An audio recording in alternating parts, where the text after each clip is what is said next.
चलें जी, बिस्मिल्लाहिर्रहमानिर्रहीम।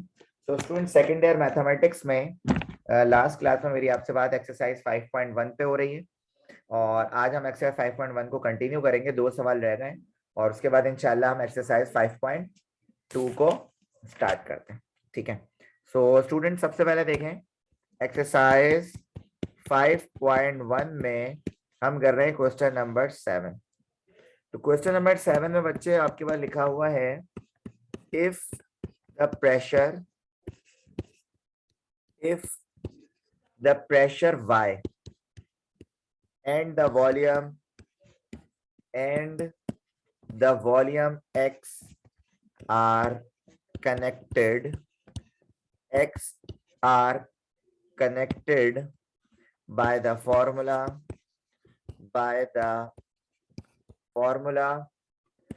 y equal to 2/x और आपसे कह रहे हैं find the rate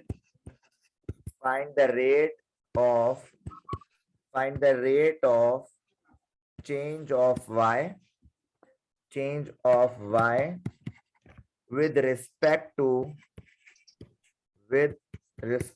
to x। और बच्चों आपके पास x का पॉइंट गिवन है, x की वैल्यू 1/2। तो ये स्टूडेंट आपके पास क्या है, क्वेश्चन है। तो स्टूडेंट आपसे कह रहे हैं कि आपके पास प्रेशर है जो y से डिनोट कर रहे हैं और वॉल्यूम है जो कि x से डिनोट कर रहा है। मैं यहाँ पे लिख भी लेता हूं कि वॉल्यूम जो है स्टूडेंट्स उसको डिनोट कर रहे हैं x से और प्रेशर जो है बेटा उसको डिनोट कर रहे हैं y से। ठीक है, और आपसे कह रहे हैं आपने निकालना है find the rate of change.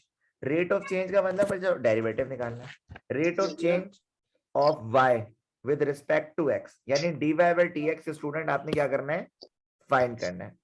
ठीक है, तो इसको निकालने के लिए मैं यहाँ पे लिख लेता हूँ dy बाय dx निकालना है आपने और x की जो वैल्यू है 1/2 ये आपने फाइंड करना है। और आपके पास स्टूडेंट्स गिवन क्या है, आपके पास गिवन है y equal to 2/x, y equal to 2/x, ये आपके पास क्या है बेटा, गिवन है। ठीक है, ये देखें ये रहा 2/x गिवन है। इसको डिफरेंशिएट करना है तो आपने कहा जब अपॉन में तो उसको इस तरह कर लें 2 और यहाँ पे x की पावर -1 और अब यहाँ पे आपने लिखा differentiate with respect to x। तो ये हो जाएगा बेटा dy बाय dx और आपको पता है 2 को तो फिलहाल ऐसे छोड़ दें, आप पावर को नीचे लाएं, बेस को ऐसे लिखें, पावर में से 1 माइनस करें और अंडर पावर का डेरिवेटिव लें। तो ये हो जाएगा भाई आपके पास 2 - 1 x पावर -2, मतलब dy बाय dx स्टूडेंट्स आपके पास हो जाएगा -2 x की पावर -2 हो जाए। और ये देखें पावर माइनस में तो उसको दोबारा नीचे लेकर आ जाओ, dy by dx equal to -2/x²। अब स्टूडेंट्स आपके पास आपको पता है कि x की वैल्यू यानी एट x इक्वल टू 1/2 दिया हुआ है, तो आप इसको पुट कर देंगे तो ये हो जाएगा dy बाय dx और x की पावर 1/2 तो -2 डिवाइडेड बाय यहाँ पे आ जाएगा 1/2 का स्क्वायर। ठीक है, तो बेटा ये हो जाएगा फिर dy बाय dx और ये चल रहा है x इक्वल टू 1/2, तो ये हो जाएगा स्टूडेंट आपके पास -2 1/4। ठीक है, तो बच्चों इसको आप इस तरह लिख दें, एक ही बात होती है। और आपको पता है कि डिवाइड जो है वो किस में चेंज होता है, मल्टीप्लाई में।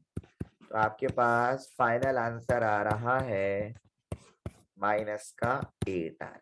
क्या आ रहा है बेटा, -8। ये आपके पास फाइनल आंसर है।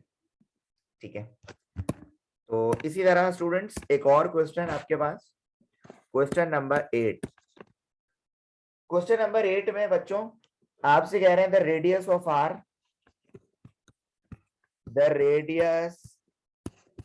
the radius r and height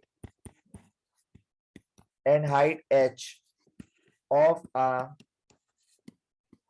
right circular cone are always equal। और आपसे कह रहे हैं find the rate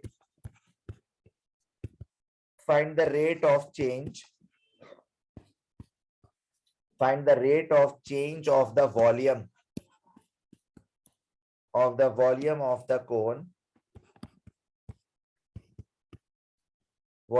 the cone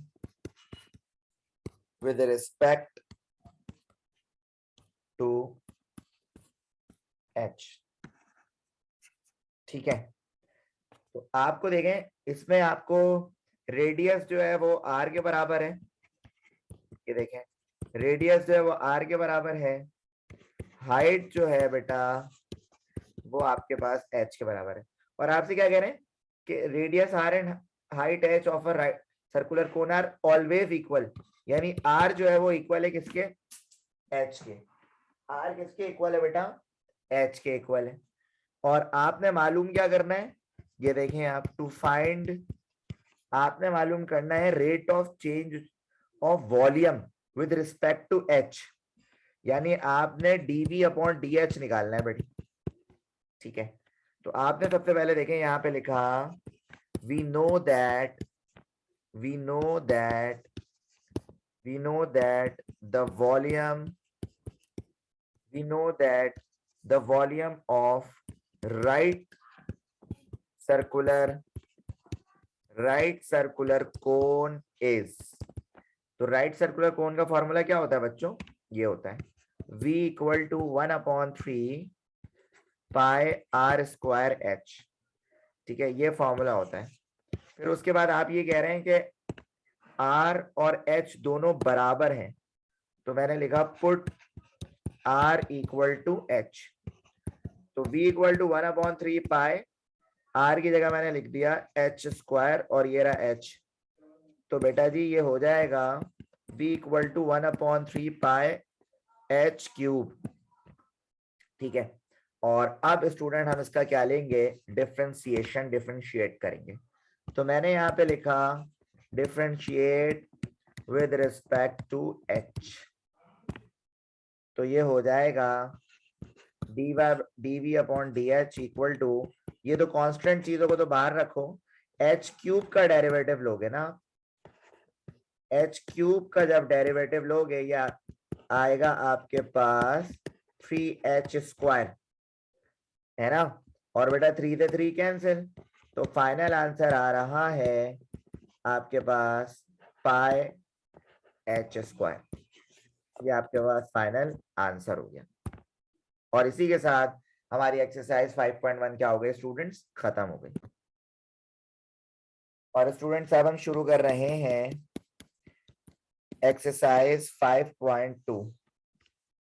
ठीक है, और एक्सरसाइज 5.2 में क्वेश्चन नंबर 1 देखें जरा, और जिस तरह क्वेश्चन नंबर 1 होगा स्टूडेंट्स उसी तरह क्वेश्चन नंबर 8 होगा। ठीक है, तो क्वेश्चन नंबर 1 और 8 को जरा सही से हम अंडरस्टैंड करेंगे। ठीक है, क्वेश्चन नंबर 1 में लिखा हुआ है students, a spherical balloon has radius r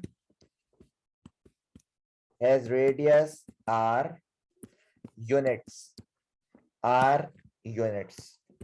और आपसे कह रहे हैं show that the percentage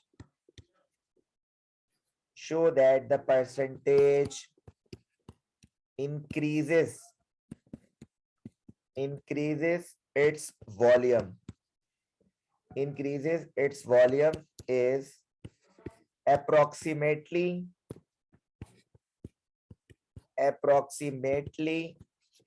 0.3 units। गाड़ी के ऊपर। ठीक है, और आपसे कह रहे हैं if its radius increases 0.1%. 0.1%. अब क्वेश्चन को अंडरस्टैंड करते हैं, और क्वेश्चन को अंडरस्टैंड करने से पहले भी हमें एक चीज देखनी होगी। आपसे कह रहे हैं कि एक स्फेरिकल बलून है जिसका रेडियस r यूनिट्स है। आपको ये साबित करना है, show that the percentage increases its volume.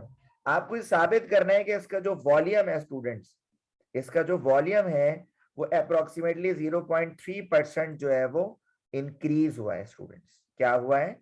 Increase हुआ है। लेकिन स्टूडेंट्स एक बात याद रखिएगा कि इस क्वेश्चन को समझने के लिए पहले आपको एक बेसिक कॉन्सेप्ट समझना होगा एक्सरसाइज 5.2 का। अब वो बेसिक कॉन्सेप्ट क्या है स्टूडेंट्स, आइए देखते हैं। मिसाल के तौर पे बच्चों, एक हमें न्यू पेज पे देखना होगा इस क्वेश्चन को सॉल्व करने से पहले। मिसाल के तौर पे अगर मेरे पास एक फंक्शन ऑफ एक्स है इक्वल टू वाई, अगर मैं इसमें चेंज लेकर आना चाहता हूं तो मैं इसको लिखूंगा delta Y upon delta X, जो कि इक्वल होगा स्टूडेंट किसके? D Y by D X के। देखो इसका भी मतलब रेट ऑफ चेंज है, इसका मतलब भी रेट ऑफ चेंज है, ठीक है। तो 5.2 में हम रेट ऑफ चेंज जो है वो डेल्टा को रिप्रेजेंट करके करेंगे, और अगर हमें सिर्फ डेल्टा वाई की वैल्यू निकालनी है तो डेल्टा एक्स यहाँ पे डिवाइड हो रहा है, यहाँ जाके मल्टीप्लाई हो जाएगा, ठीक है। क्या हो जाएगा? मल्टीप्लाई हो जाएगा, सही है। तो ये चेंज का जो सिलसिला है इसको हम डेल्टा से भी रिप्रेजेंट करते हैं और डेरिवेटिव से इस तरह भी करते हैं, ठीक है। अच्छा, अब हम इसको जरा सॉल्व करेंगे तो इंशाल्लाह अब आपको क्लियर हो जाएगा, ठीक है। अब आ जाए क्वेश्चन पे। तो spherical balloon has radius r units, तो आपने लिख दिया कि भाई r जो है वो r यूनिट्स के बराबर है। उसके बाद आपसे कह रहे हैं show that the percentage increases it's, आपने मालूम ये करना है कि डेल्टा v, ठीक है, और इंक्रीज कितना हो रहा है? 0.3% वॉल्यूम जो है वो इंक्रीज हो रहा है। ओके, ये साबित करना है आपने, प्रूफ करना है, ठीक है। और आपको क्या दिया हुआ? इफ इट्स रेडियस इंक्रीज 0.1%, इसका जो रेडियस है स्टूडेंट्स वो भी इंक्रीज हो रहा है, उसमें भी चेंज आ रहा है।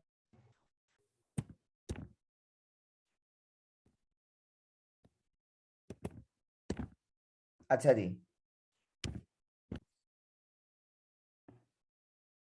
तो स्टूडेंट मेरी आपसे बात हो रही है कि एक स्फेरिकल बलून है, ठीक है, उसका रेडियस r यूनिट्स है, और आपने ये साबित करना है show that the percentage increase its volume, कि वॉल्यूम में जो इंक्रीज हो रहा है स्टूडेंट 0.3% हो रहा है, और रेडियस भी 0.1% क्या हो रहा है स्टूडेंट? इंक्रीज हो रहा है, ठीक है।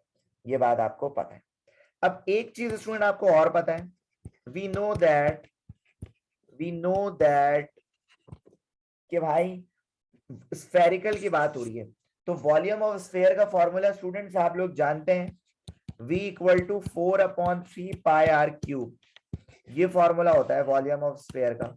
इसे कहते हैं आप इक्वेशन 1, और इसको डिफरेंशिएट करें तो आपने यहाँ पे लिखा differentiate with respect to r के रिस्पेक्ट से आप इसको डिफरेंशिएट करें तो बेटा ये हो जाएगा dv अपॉन dr और 4/3 पाई, क्योंकि ये आपका क्या है? कांस्टेंट है, तो इसको बिल्कुल भी ना छेड़ें, आप इसको छेड़ें d/dr, ये हो गया r क्यूब। तो r क्यूब का जब डेरिवेटिव लिया जाएगा स्टूडेंट्स आप जानते हैं कि ये आपके पास आएगा 3r²। तो 4/3 पाई 3r²। अब 3 से 3 क्या होगा स्टूडेंट्स?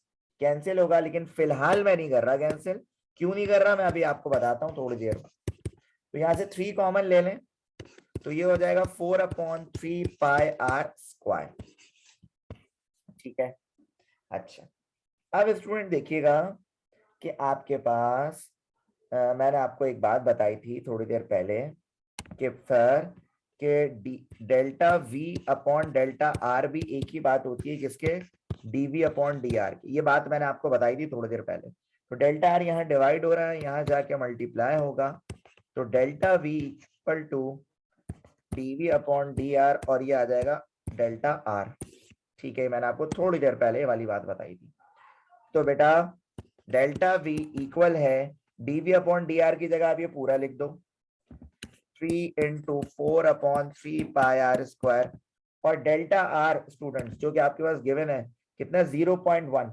0.1 को स्टूडेंट आप इस तरह भी लिख सकते हो ना, किस तरह लिख सकते हैं, आप लिख सकते हो 0.1% था एक्चुअली, 0.1% था, तो 0.1/100 भी लिख सकते हो आप इसको ना। तो आप यहाँ पे लिख देंगे 0.100 R, ठीक है। अब आप इसको मल्टीप्लाई कर लें इस तरह, 3 मल्टीप्लाई बाय 0.1/100, और ये ब्रैकेट में बचेगा 4/3 πr³ है ना। तो बेटा जी ये हो जाएगा 0.3/100। और ये क्या होता है, ये किसके बराबर है, 4/3 πr³। इक्वेशन 1 बनाई थी हमने, ये रही 4/3 πr³ v के बराबर है। तो बेटा जी इस पूरे की जगह आप लिख दोगे v। तो आप ये कह सकते हो, कि बेटा चेंज इन वॉल्यूम जो कि 0.3/100 की जगह लिख दें परसेंट, v के बराबर है। ये बात आपके पास साबित हो चुकी है, प्रूफ हो चुकी है। अच्छा जी, क्वेश्चन नंबर 8 में स्टूडेंट आपके पास लिखा हुआ है the period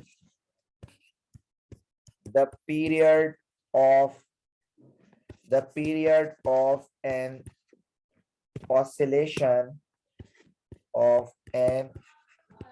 oscillation of a simple pendulum is t equal to 2π√L/g। तो प्योर फिजिक्स आ गई यहाँ पे, where L जो कि लेंथ है, where L is the length of the pendulum। आपसे कह रहे हैं and G is the acceleration due to gravity।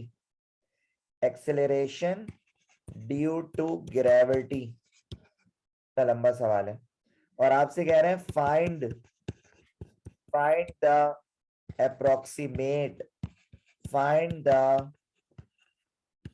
approximate error in the calculation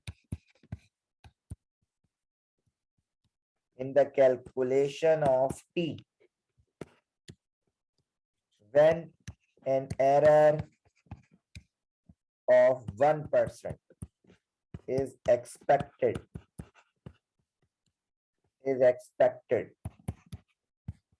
in the measurement of L।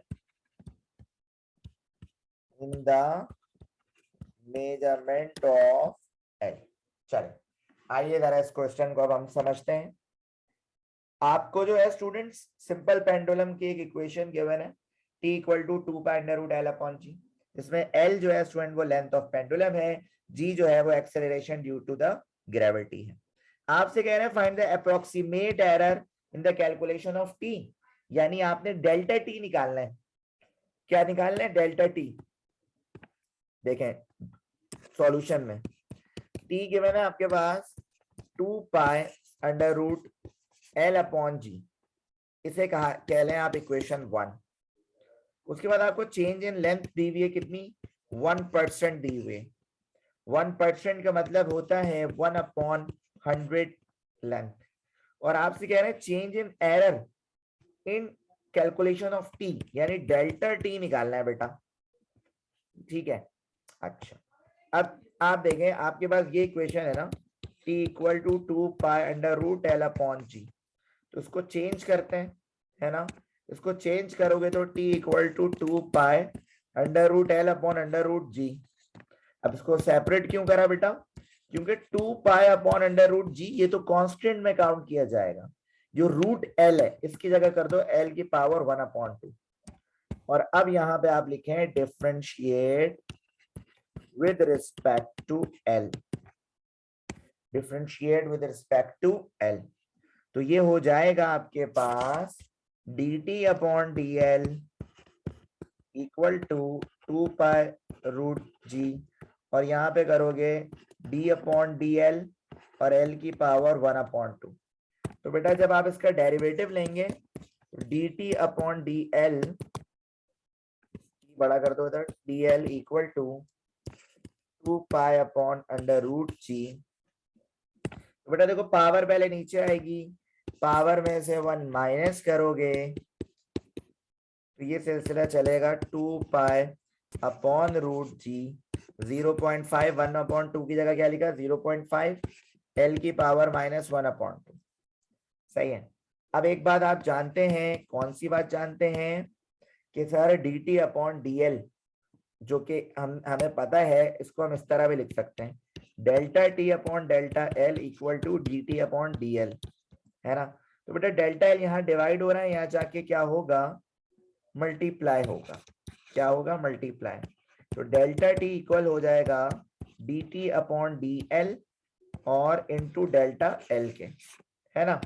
तो अब देखें जरा, तो डेल्टा t की ये वैल्यू आ रही है पूरी, तो सर इसकी वैल्यू तो आप ऑलरेडी निकाल चुके हैं, dt अपॉन dl की ये रही, है ना।